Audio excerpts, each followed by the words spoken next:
Welcome to Section 3 of the Mass Casualty Crimes Team webinar. I'm Paige Almendinger, and I'm here with Maggie McHale, and we are the coordinators for the Mass Casualty Crimes Team with the San Francisco District Attorney's Office, Victim Services Division. This section will cover the team's roles and responsibilities when responding on scene, our internal policies, and how you can be best prepared to respond. The initial response to a mass crime incident will be local. For each deploying agency, we have outlined protocols for notification and response. Please see the Activation and Alerts Protocol and Agency Protocol listed in SharePoint. It's important to remember our office will never self-deploy to an incident, meaning we must be called in by an external coordinating agency in order to respond. As a member of the Mass Casualty Crimes Team, your response to an incident is voluntary. Once you receive the notification, you have the ability to opt in or opt out of the response. This is especially important given that response could be 24 hours a day, 7 days a week, meaning that while it could occur during normal business hours, you may be asked if you would like to be called back into work after hours or on the weekend. Keep in mind that if you are unable or you feel unable to respond to any given incident, that you have the ability to opt out. The financial policies are handled by the chief and the deputy chief. As a responding advocate, be aware that all financial resources provided to victims or witnesses on scene are tracked. Please see the financial tracking protocol in SharePoint. If you are working outside of normal business hours, you're eligible for compensatory time. The team lead will provide you information about this at the time of the response. In the aftermath of a mass casualty crime incident, the media may try and contact you to receive information about the response to the incident or about victims or witnesses. It's important to remember that victim advocates should never be speaking to the media as a representative of the Victim Services Division or the District Attorney's Office. The Media Department for the District Attorney will handle all media inquiries and external communications. Additionally, the Emergency Operations Center has a joint communication center where all of the responding agencies will have representatives who create a unified message that is provided to the media. You should not be capturing or displaying any of the incident response on your personal social media accounts. This includes posts, photos, or videos. Inappropriate media conduct will result in the immediate removal from the Mass Casualty Crimes Team and may result in further disciplinary action. As a member of the prosecution team, generally all of the interactions that victim advocates have with victims and witnesses fall under the Brady reporting requirement. In conjunction with our legal team at the San Francisco DA's office, we have discussed Brady obligations for our victim advocates responding as members of the Mass Casualty Crimes team. When our team is responding to a mass casualty crime, they are acting as an extension of the San Francisco District Attorney's Office, Victim Services Division. As with normal day-to-day activities, advocates are required to abide by the Brady Doctrine. This means any financial assistance or donated services provided to victims or their families must be tracked and logged for potential use if the case goes to trial. Clients provided financial resources on scene will be logged in the Financial Resources Log. However, they will not need a profile in the case management system unless they become a client at a later point in time. Financial assistance offered by other responding agencies will not need to be reported to fulfill Brady requirements. If the case is prosecuted, victims and witnesses requesting services after the initial crisis response period will be documented as regular clients of the Victim Services Division. Please note that all questions regarding tracking and notes should be funneled through your supervisor. During the establishment of the Mass Casualty Crimes Unit, we worked closely with the other disaster response agencies to ensure that we understood our role and that we were able to integrate into the existing disaster response process. Through those conversations, we have been integrated into the City and County of San Francisco's Emergency Response Plan under Emergency Support Function Number 6, the Mass Care and Shelter Annex. We've also been incorporated into the San Francisco International Airport Active Shooter Annex. Because San Francisco International Airport is in San Mateo County, but is owned by the City and County of San Francisco, we have integrated into their disaster response because they hold their own emergency operations center. Go bags are essential for staff, including facility dogs, to respond appropriately to mass casualty crime incidents. Your go bag should be filled with the following items. We as an agency will provide you with uniform items including a short sleeve shirt, long sleeve shirt, and a jacket.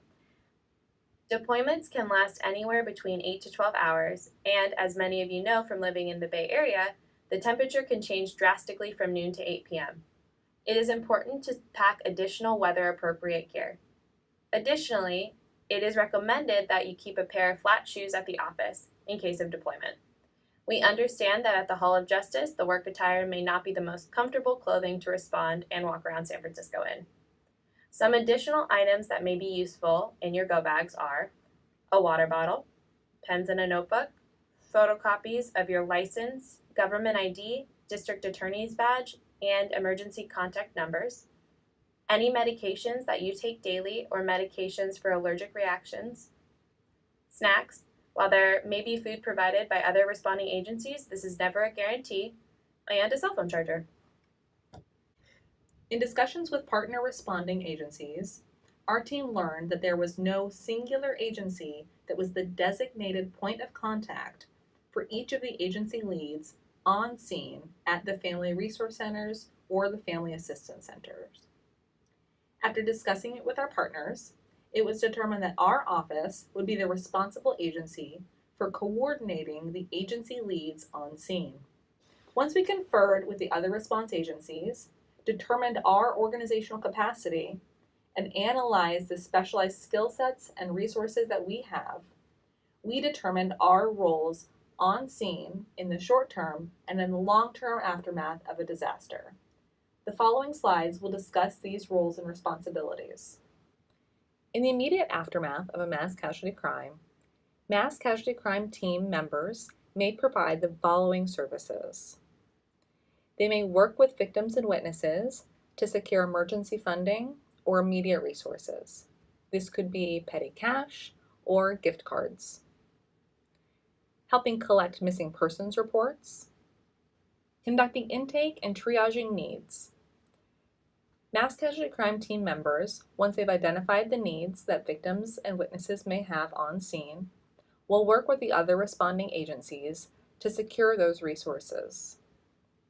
Mass casualty crime team members may provide translation and interpretation services, information and referrals for resources that are not available immediately on scene, helping fill out California Victim Compensation Board applications, and finally, we have 2 courthouse facility dogs, Pink and Red, who can respond to a family resource center or a family assistance center.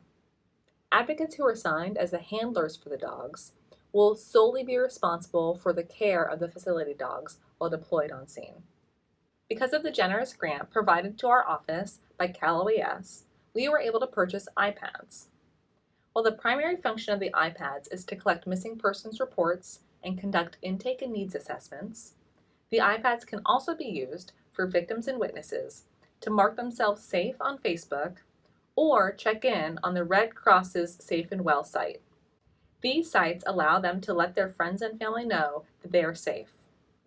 The advocates will also be equipped with power banks and multi-port chargers. They can use these power banks to charge their own devices or the devices of victims and witnesses accessing resources at the center. If for any reason we're unable to use the Wi-Fi at a facility, we will provide paper copies of the intake forms to be used on scene. As we mentioned before, our office has been given the role of collecting missing persons reports on scene after a mass casualty crime incident. Missing persons reports will be collected by the advocates through Nintex forms on the iPads.